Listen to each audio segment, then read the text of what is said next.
Apparition of June 13, 1917, as recounted in Sister Lucia's Memoirs.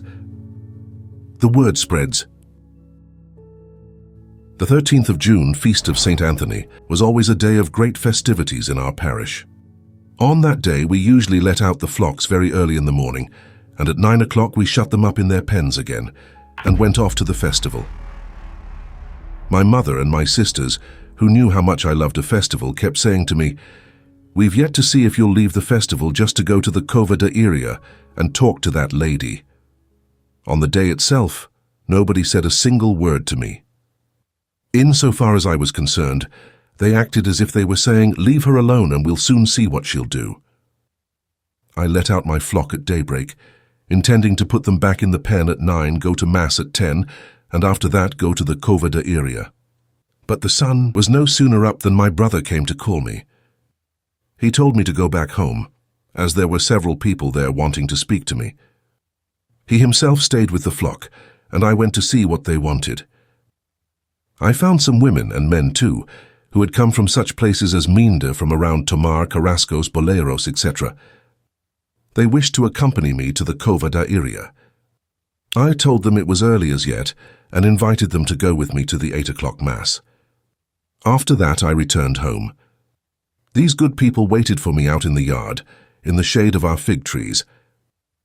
My mother and my sisters persisted in their contemptuous attitude, and this cut me to the heart, and was indeed as hurtful to me as insults. Devotion to the Immaculate Heart of Mary. Around 11 o'clock, I left home and called at my uncle's house, where Jacinta and Francisco were waiting for me. Then we set off for the Cova da Iria, in expectation of the longed-for moment. All those people followed us, asking 1,000 questions.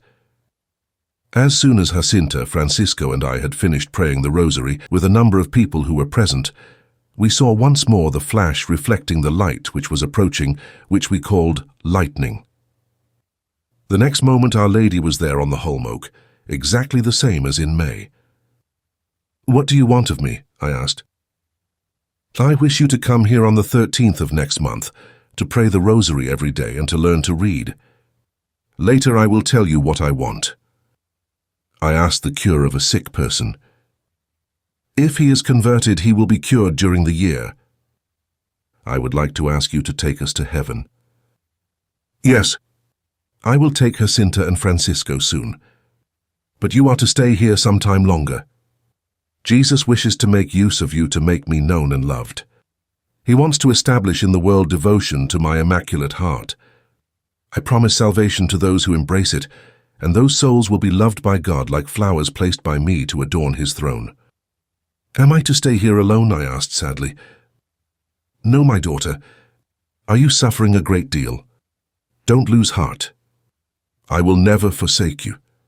My Immaculate Heart will be your refuge, and the way that will lead you to God." As Our Lady spoke these last words, she opened her hands, and for the second time, she communicated to us the rays of that same immense light. We saw ourselves in this light, as it were, immersed in God. Jacinta and Francisco seemed to be in that part of the light which rose towards heaven, and I in that which was poured out on the earth. In front of the palm of Our Lady's right hand was a heart encircled by thorns which pierced it. We understood that this was the Immaculate Heart of Mary, outraged by the sins of humanity and seeking reparation. This is what we referred to when we said that Our Lady had revealed a secret to us in June. At the time, Our Lady did not tell us to keep it secret, but we felt moved to do so by God.